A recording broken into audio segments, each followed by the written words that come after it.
We're taking a break from our regular episodes to share with y'all another marriage story. Today, I am joined by Phillip and Whitney Gable. They've been married since 2013 and have surrendered their lives personally and their marriage to Jesus. As they said, their marriage story is one only God could write. I hope it blesses you in your marriage.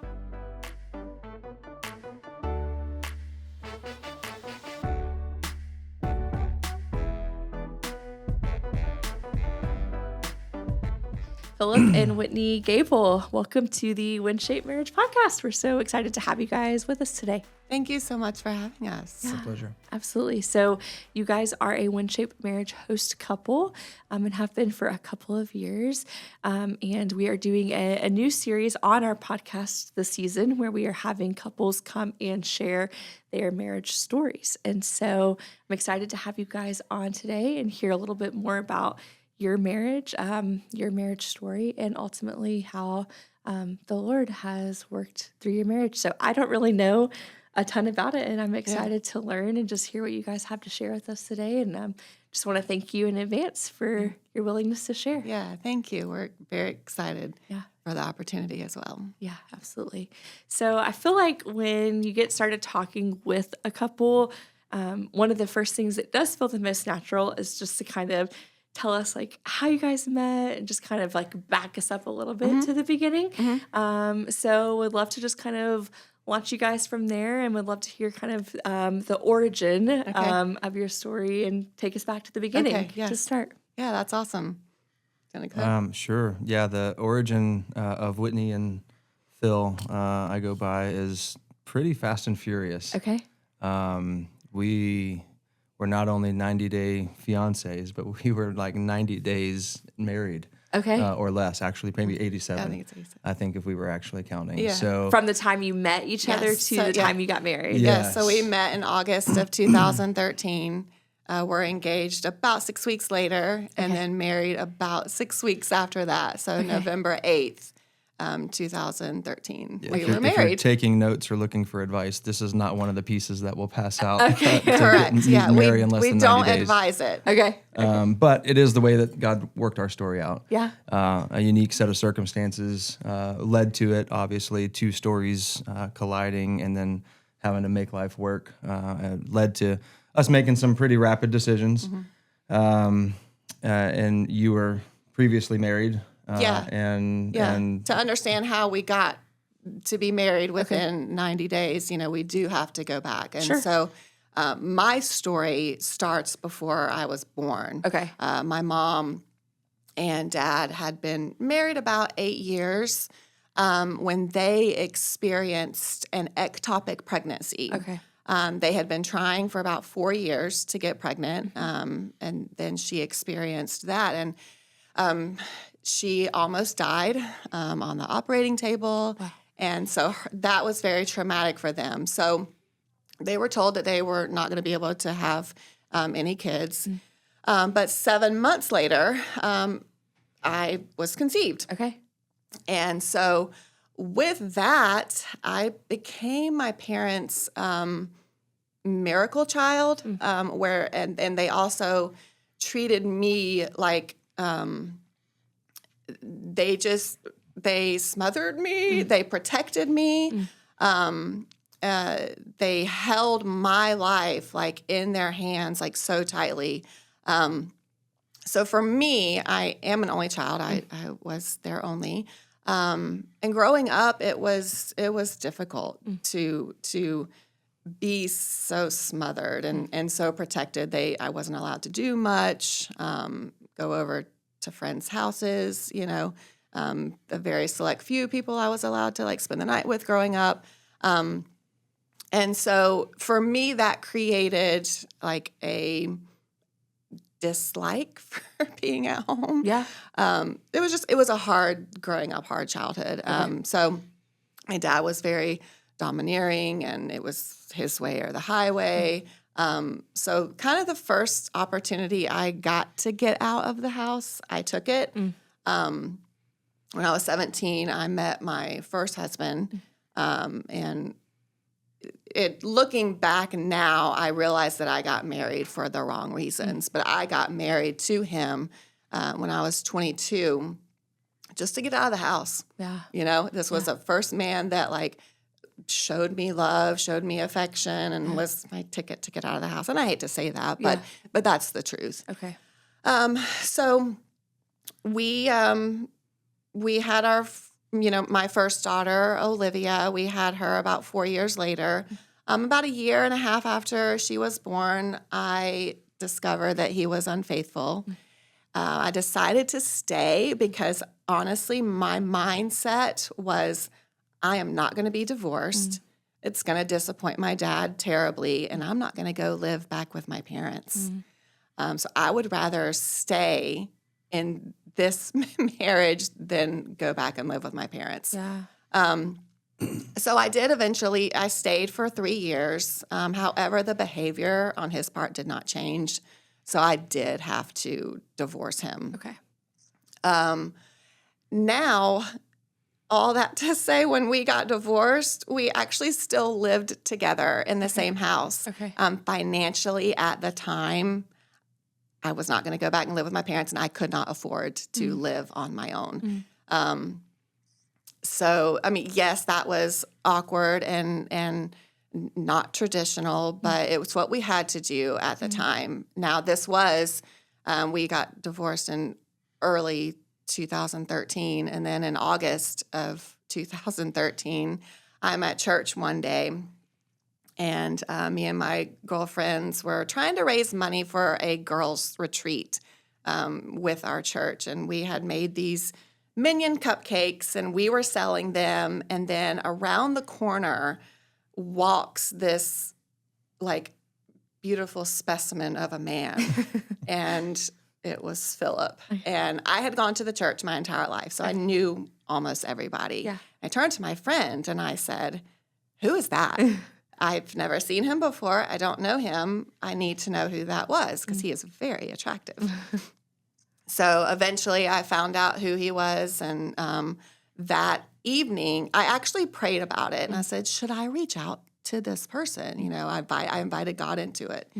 And he gave me the go-ahead, and I messaged Philip on Facebook, and I said, "Hi, I'm Whitney. I noticed you at church today, and I heard that you were new to our church. I've been attending my entire life. If you ever want to get together, just for company or whatnot, I'm available. I'm free." And I think I said if you wanted to meet up for coffee or something like that, I'd be up for it. And I think it took him several hours.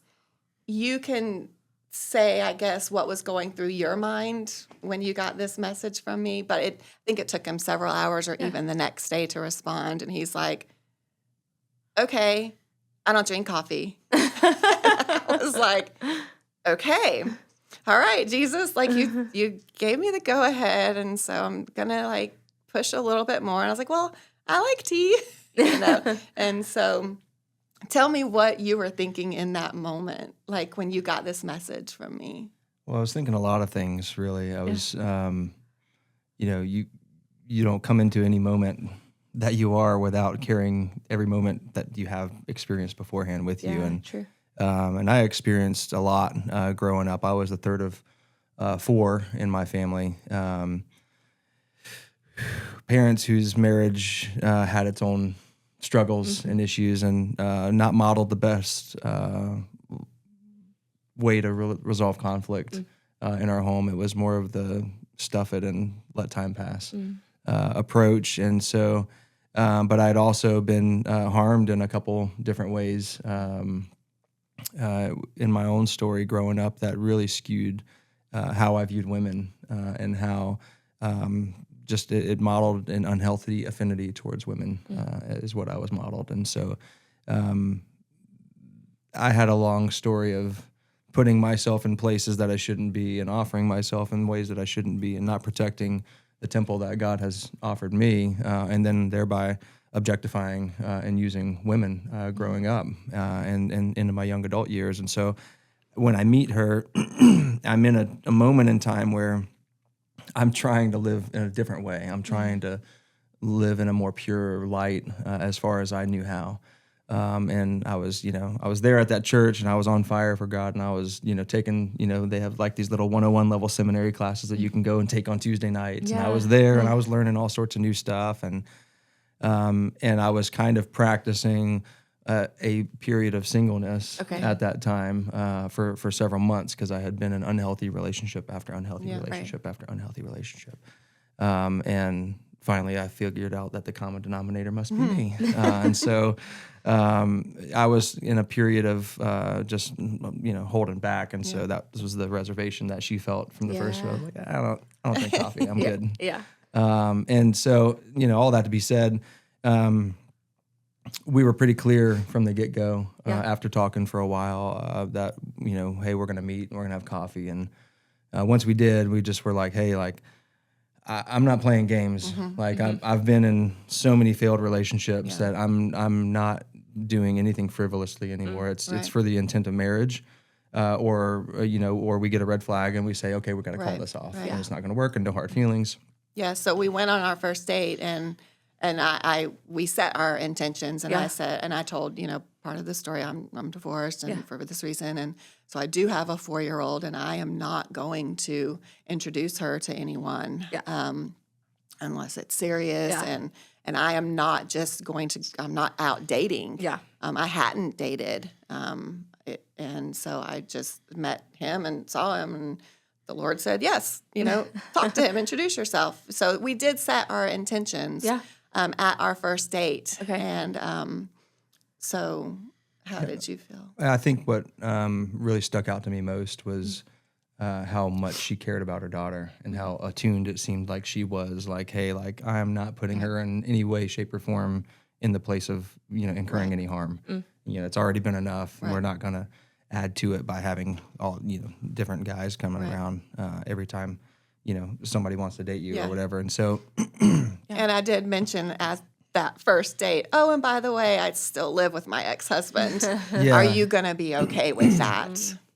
Yeah, so there's a lot of challenging factors. Right off the bat. But, if we were most certainly at that season trying to seek God the most that we could. And we were just like, okay, lights are green. Like, let's just move forward. And I had some experiences in college that were, having a wife and a daughter at the same time. Well, it was kind of redemptive, actually, to walk right into a family, even if it was a mini family and in a stepdaughter, stepfather relationship situation. But it was good, and I think I didn't know then what I know now about the deep level of maternal deprivation in my own heart, lack of motherly care and love and attunement.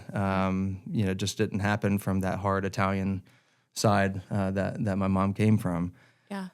And and that was a really attractive quality. I was kind of unfortunately asking her what no woman wants to be asked was, hey, can you mother me as well? And there was a long road from that point. Right. Yeah. So what led us to getting married quickly was it did become more difficult for him to accept the fact that I was living with my ex-husband. Yeah. So he had proposed, in September of 2013, and we had set a wedding date for April of the following year. But then we had discussed, and he was like, listen, like, I'm really not quite comfortable with this. How do you feel about going to the courthouse and just getting married and making it legal so we can live together? Because we didn't want to, live together. I wasn't going to do that and set an example for my daughter. So that's what led us to get married legally quickly. Okay. So November, we go to the courthouse on a Friday night, get married, and then, obviously started our life from there. And when he brought that up to me, I did say, I will do this and I'm okay with it. It's my second marriage, I'm okay. Will you please promise me that we will have our public ceremony that we have in April, because I want you to experience that. Me in a wedding dress and walking down the aisle, and the dances, the first dance with you. I want your parents to experience that for you as well. And so he promised, and we did have our our public ceremony in April. Okay. Now back up just a little bit. So married in November of 2013, we get pregnant with our first daughter, Penelope, in February of 2014. Okay. So it's about 3 months later Okay. that we're pregnant. Okay. And I think that you can speak for yourself, but that's kind of where it just started to really unravel. Sure. Yeah. Yeah. I didn't really have deep roots. I wasn't a deeply rooted Christian. I was raised in a tradition that was, you show up on Sundays, you check the boxes, you might show up on Wednesdays. Doesn't matter how you live in between. Yeah. Everybody cleans up and buttons up on Sunday. Yeah. And it was. I like that saying of that. I hadn't thought of it that way, but the deeper roots. Yeah. And so for me, when the storms of life come, which are now we're getting married, and also in that time, I had gone to school for a job, and and I wasn't doing that job when we married. I was teaching school at the time, which is great, and I love that. I think it's the most undervalued profession in America, or probably across the planet. But it's a very important time for me as a young adult transitioning in my career and doing all of these things, and I quickly found myself with a kingdom that I had constructed that did not have the support it needed to withstand the storms of life. On a solid foundation. Yeah, Absolutely. It was built on, just showing up on Sundays and picking out one verse and saying, this is what I claim today, and or this is what I need to believe today, or this is how I need help today, or whatever the case may be. It just wasn't the whole gospel. Right. I had a lot of places in my heart where I had hooks that the enemy had inside of me, from unresolved traumas, unresolved hurts, and stuff like that growing up. And when we became pregnant and married and everything so quickly, and all of this is happening, it's like I was driving to my wedding ceremony in April with one of the guys from my childhood that was one of my groomsmen, and I said, dude, I am so scared.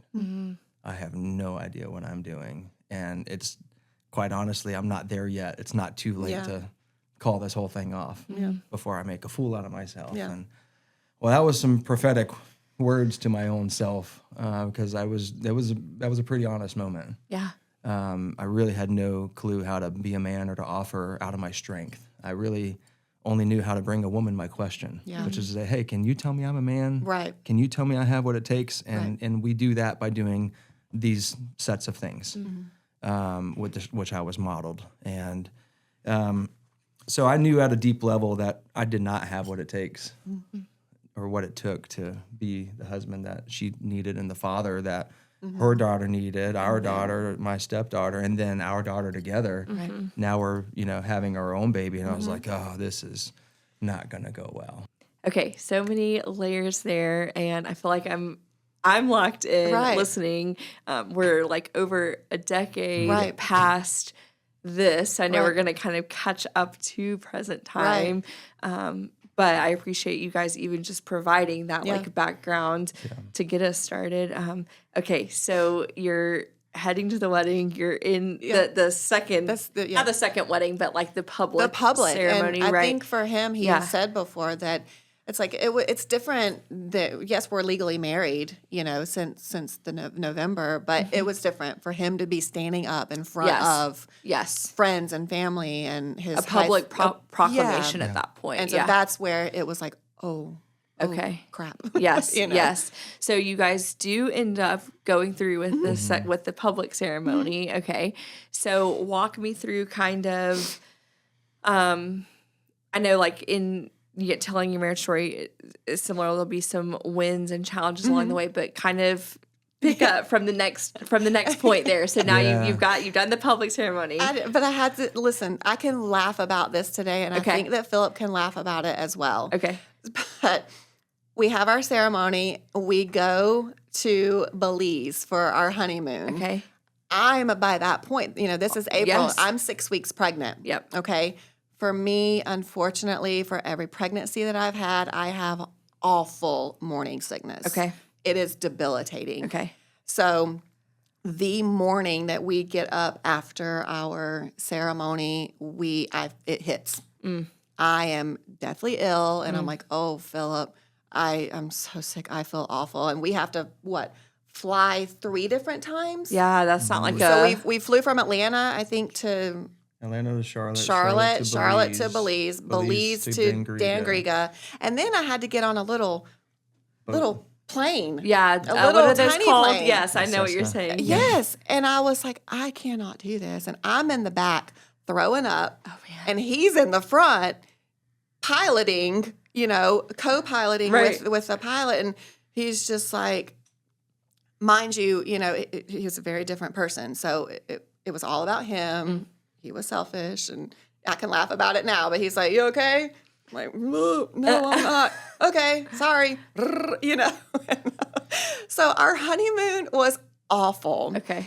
We get in a fight. I don't even know what it's about. But he throws his wedding ring and it breaks, and he goes missing for almost a full day. He gets on a kayak, and we're on a private island. Okay, it's about 3 mile, 3 acres, 3 acre private island. Okay.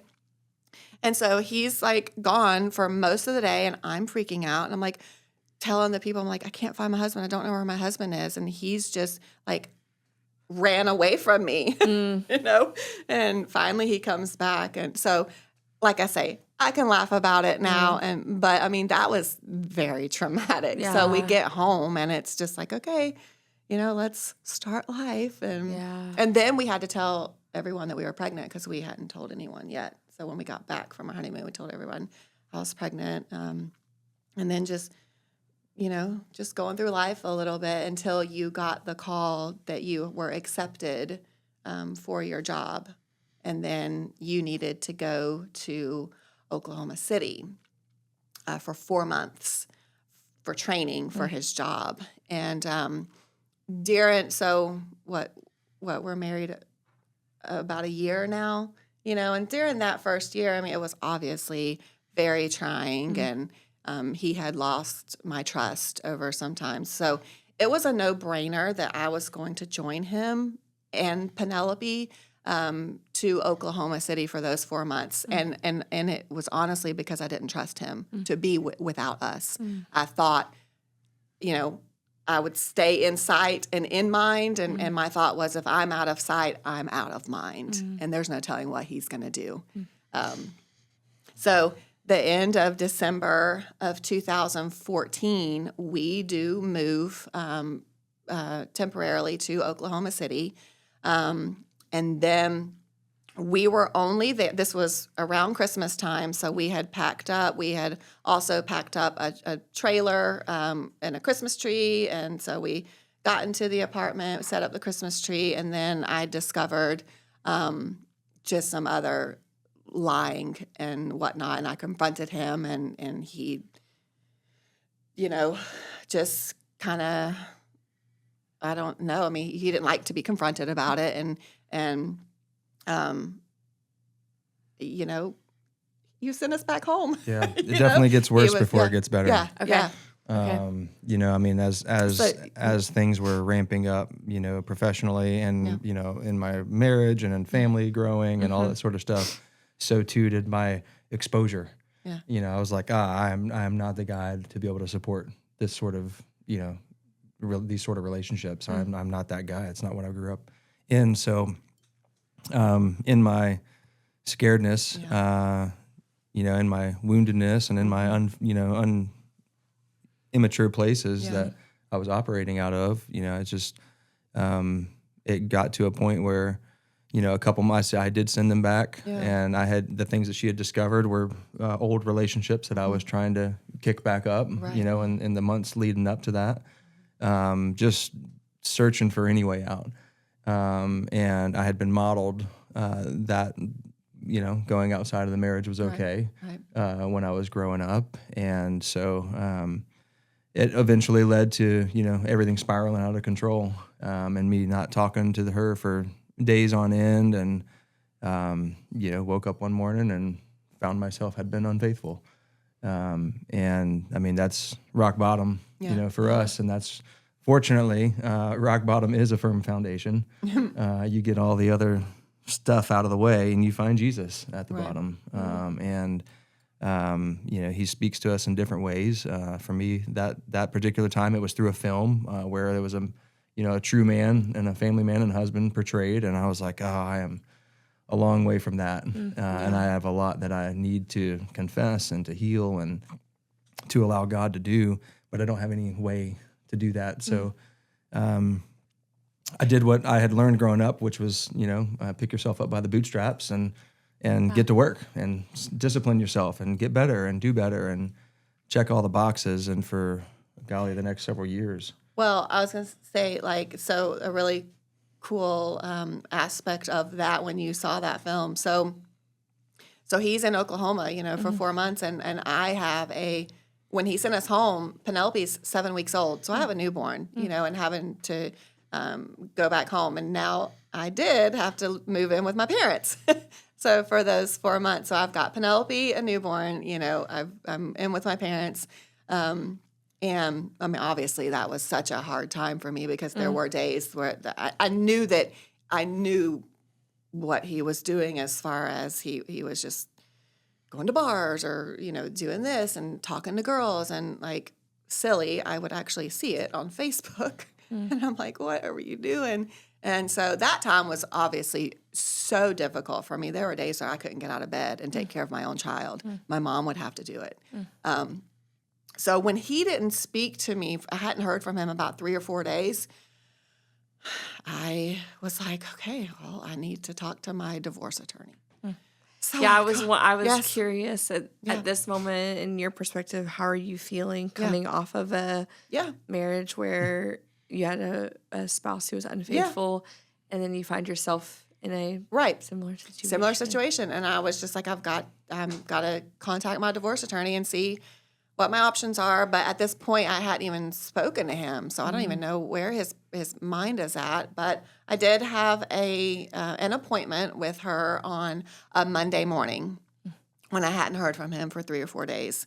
And that Sunday afternoon, he had watched this particular movie, and he reached out to me. And he said, I'm so sorry for everything. I know that I want to be this type of man, and will you please just give me another chance, or let's just try and work on this.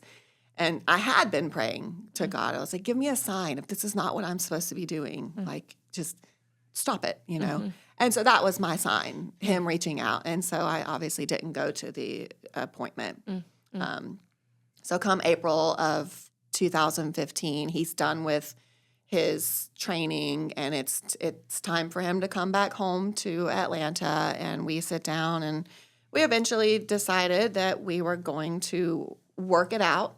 We were going to stay together and just try. But still at that point, we both did not have those firm foundations of like the love of Jesus. We didn't understand that, or the grace of God. Then so we were just living our lives. We did have to move down to Florida.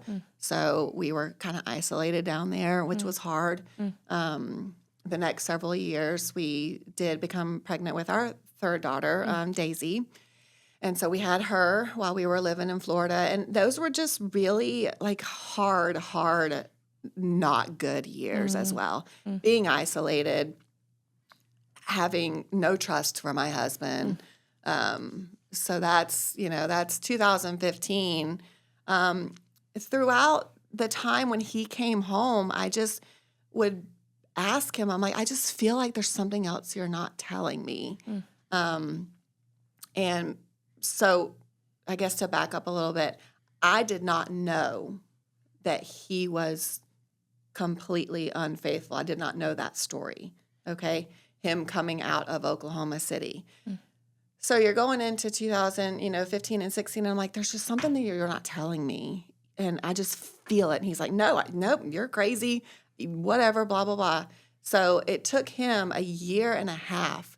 So September 2016 is when he decided to tell me everything that happened in Oklahoma City. And how did you decide to tell me? Yeah, well, I mean, I was concerned for my life, as I should be. And so,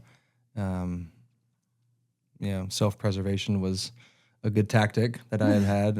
In all of this, as context, is to say, like, when we came into marriage, I didn't want to be a dirtbag. Right. In fact, I was like, oh, you came out of that. I'll never be that. Right. You came out of this marriage. I'll never do that. Right. Don't worry about anything that I've done in the past. Right. Clearly, that's not going to shape who I will be in this marriage. Right. And I made a vow, that I would never do anything like that, and then found myself in that position. And it's just like, oh man, like the last thing that I wanted was to become that. Right.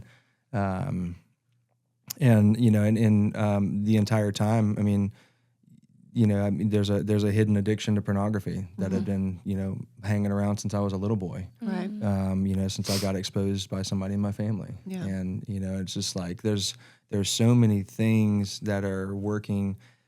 At the end of the day, it's the plot of the enemy. He wants to seek and to steal, kill, and destroy. And then he comes at our hearts at so many different avenues to just shut down desire, get your emotion, get your heart shut off, and just try to, go through life and do all the things that are necessary. Right. So, that led to a long season of trying to prove. And I eventually... How'd you tell me? In a car driving down 75 with both of our kids in the back seat. Yes. So she did not have a voice. Right. She was not able to process properly. And so that led to years of, whenever we would have a disagreement or an argument or whatever you want to call it, that boom, it would just go from 0 to 100 in an instant, because she never got to speak then. Right. So she was, her fractured heart, was using every opportunity that we had a disagreement to be like, oh, let me tell you how I really feel. Yeah. I don't like you. Yeah. But let me tell you, we got home after he told me, and we unpacked the car because we had come to Atlanta for the weekend, and we were on our way back home to Florida. So we unpacked the car quickly, and I got in the car again, and I said, I'm leaving. And so we lived very near Amelia Island. So I drove to the island. I just sat there for, several hours. Yeah. And I screamed in the car, so loud. And I came back home, and I was like, okay, the kids were down. I guess you had still call them babies, but you had put them down. And I was like, okay. I was like, I hate you. I hate you right now. But I said, one day, God told me that we're going to use this story, and it's going to be for his glory, and it's going to show his faithfulness. And we're going to do this. And so we're going to work on it. Yeah. And one day we're going to be able to speak about it, and it's going to give hope and to other marriages who have gone through the same thing. And who knew? That was a decade ago, so. Do you feel like it felt like so many just ways that the enemy was just a thing here and a thing here and a thing here, and it just felt like, or it seems to me like it was just one after the other of just trial and hard and unfaithful and this and pregnancy and all the things. Was there a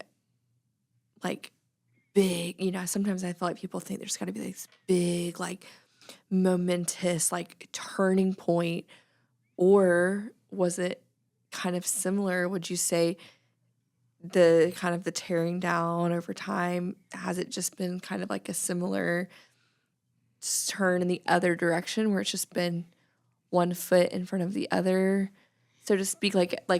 Once you hit those moments, what was the turning point in the direction for you guys as a couple? Yeah. Maybe as individuals too, but as a couple, Yeah. that got you on a path to restoration. Well, first and foremost, I think was, you come out and share how you've just completely broken your marriage covenants.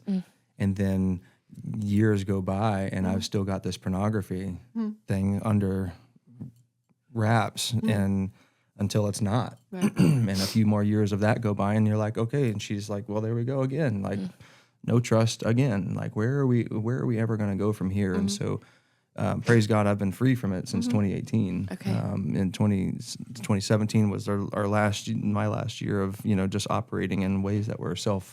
In 2018, I was like, look, there's something that's got to give and something's got to change, and this has got to be it. And so that was a huge catalyst for us, is getting free, from that demon. Yeah. But then also allowing that to permeate through the rest of my mind, body, and soul and spirit, because there's a lot of poison that comes in that stuff. And having to be freed from that over years. I mean, it was a long, constant turning each day.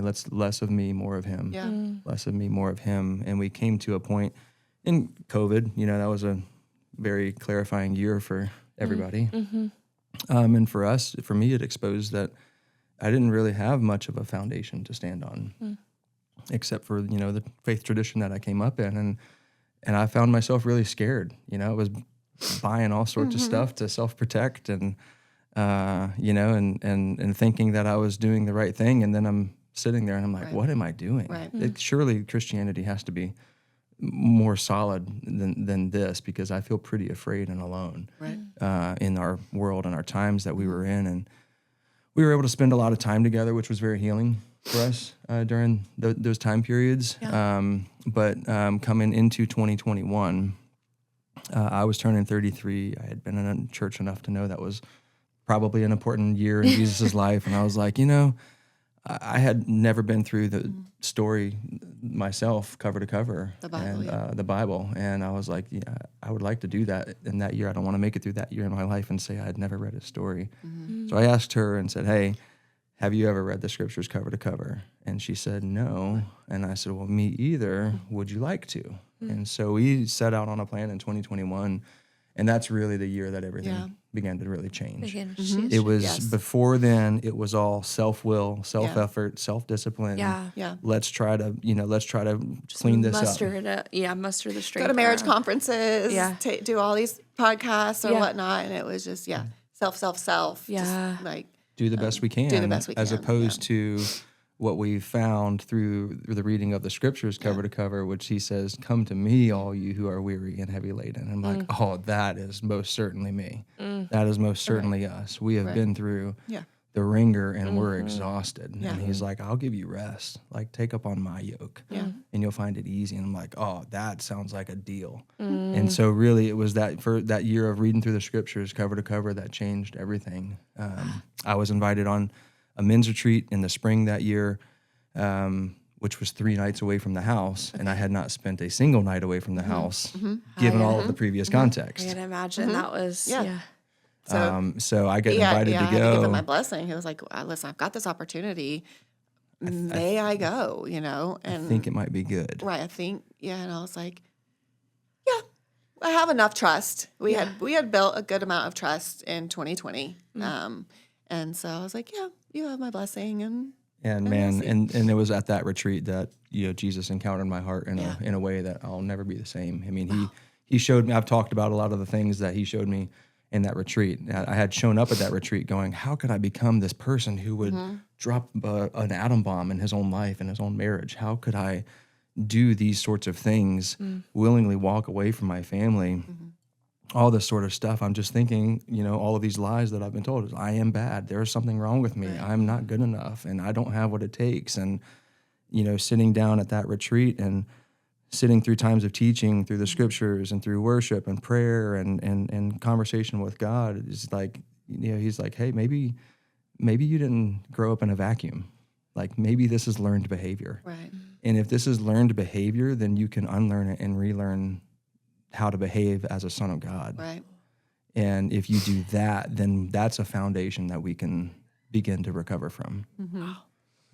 And I mean, that changed everything. So he comes home from that retreat with 5 lion stuffed animals. Okay. Male and a female, and then 3 little cub stuffed animals. And what did you say to me? I said, look, I don't know how to kind of tell you everything that happened on this retreat. Yeah. But all I know is that I have a heart, you have a heart, and the girls have hearts, and I'm going to spend the rest of my days fighting for it. And I said, well, that's nice. We'll see. Time will tell. Yeah. You know, Yeah. Okay. So 2021. that was 21. Yeah. Yeah. So we're about 5 years catching ago. up to the present Yeah. now. Yeah. You feel like that was like a turning point for you in your life, especially. You said you had never felt Jesus encounter you in that way before. You were still a little bit hesitant Yeah. and in a we'll see Yeah. attitude. But you guys were reading through Yeah. the Bible cover to cover.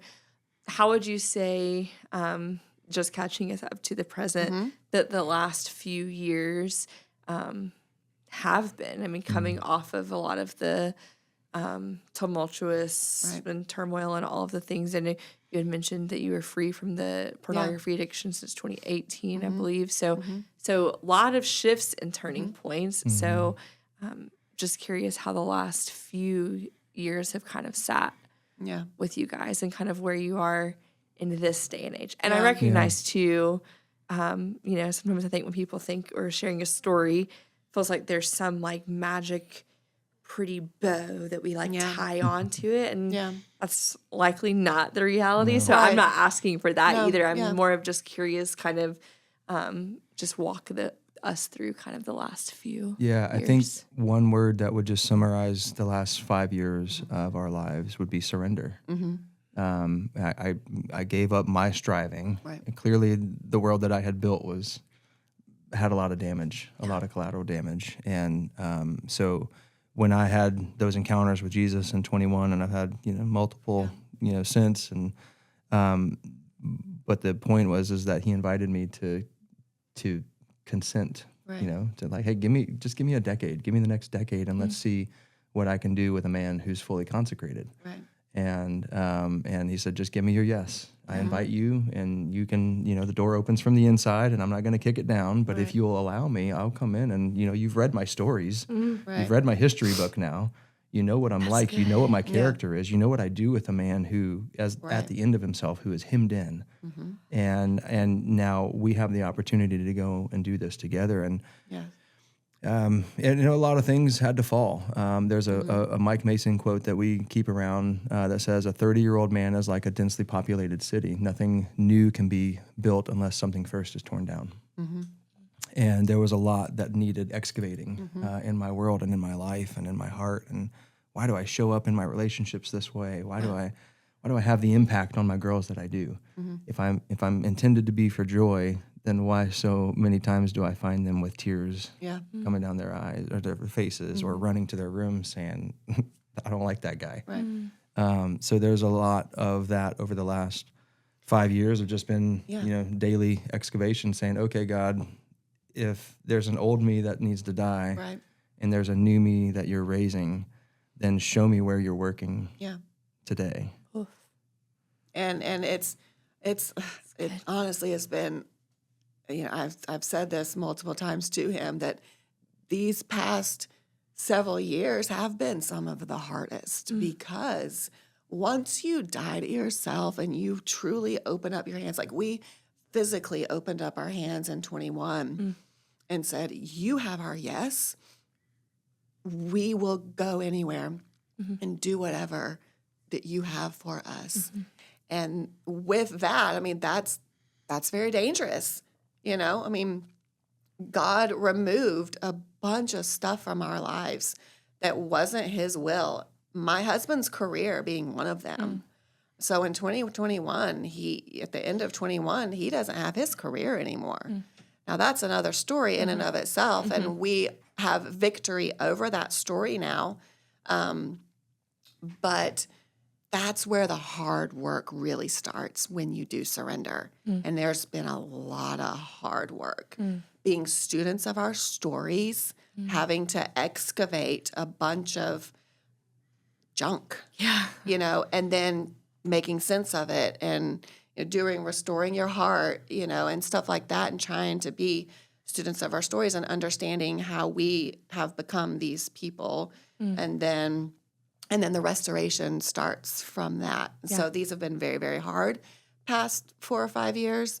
And we were talking the other day that we have been surviving the past several years, but like finally we are in the thriving season. We've come out of kind of understanding our stories and healing from a lot of wounds and a lot of trauma that him and I both went through growing up.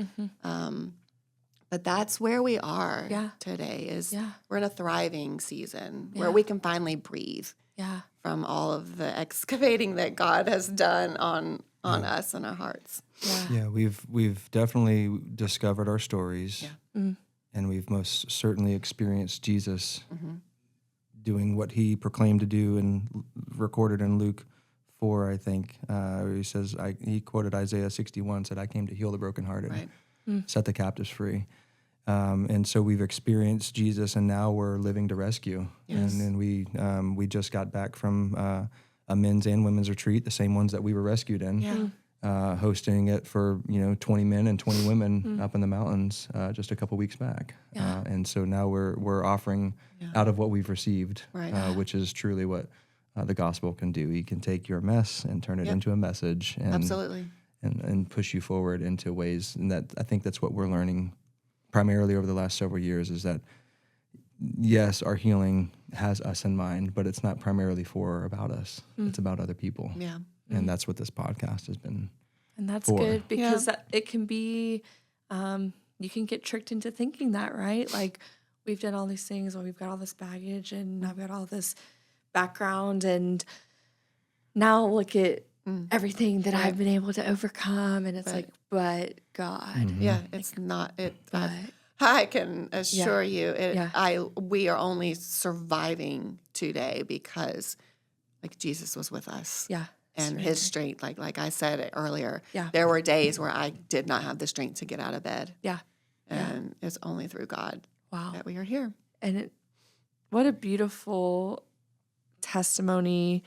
And I think what I've enjoyed about hearing you guys' testimony, both individual journeys in your testimony and then your marriage testimony together, is that it's still a live story, like the story, it didn't just end in, 2024. And now it's like, well, let's just tell the story from 2024 back. It's like, this is a live story that we're still working through.